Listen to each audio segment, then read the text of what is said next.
19 Junie. Ons verkies om God in alles te behaag. Ontspanning wat vreugde gee. Maar laat hulle almal bly wees wat by U skuil.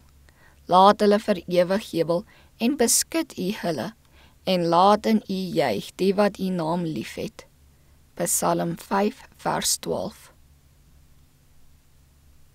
Die vyand van geregtigheid het elke soort bestuur vir die jeug in elke lewensomstandighede berei. En dit word nie net in die digbewoonde stede aangebied nie, maar op elke plek waar mense woon. Die Satan skryf die jeug graag as stryders in sy leer in. Die aardsduiwel weet goed met watter stof hy werk en hy het sy bose wysheid bewys deur vir die jeug gewoontes en plesier uit te dink wat hulle liefde van Jesus Christus sal wegtrek. Die verskillende vermaaklikhede van die samelewe het duisende, ja 10.000 tot val gebring, wat as dit nie vir daardie vermaaklikhede was nie, gehoorsaam en eerbiedig aan hulle ouers, opreg, rein en edel van strewe en van karakter sou gewees het.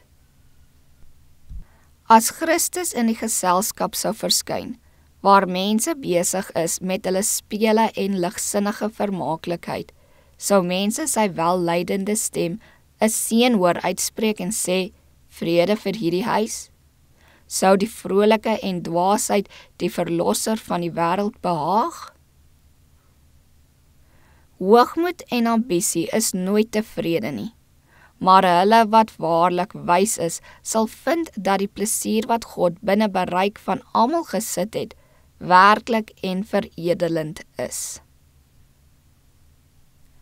Dis die voorreg en die plig van Christene om hulle gees te verkoop en hulle liggame te versterk deur onskuldige ontspanninge te geniet, met die doel om hulle liggaamlike en verstandelike kragte tot verheerliking van God te kan gebruik.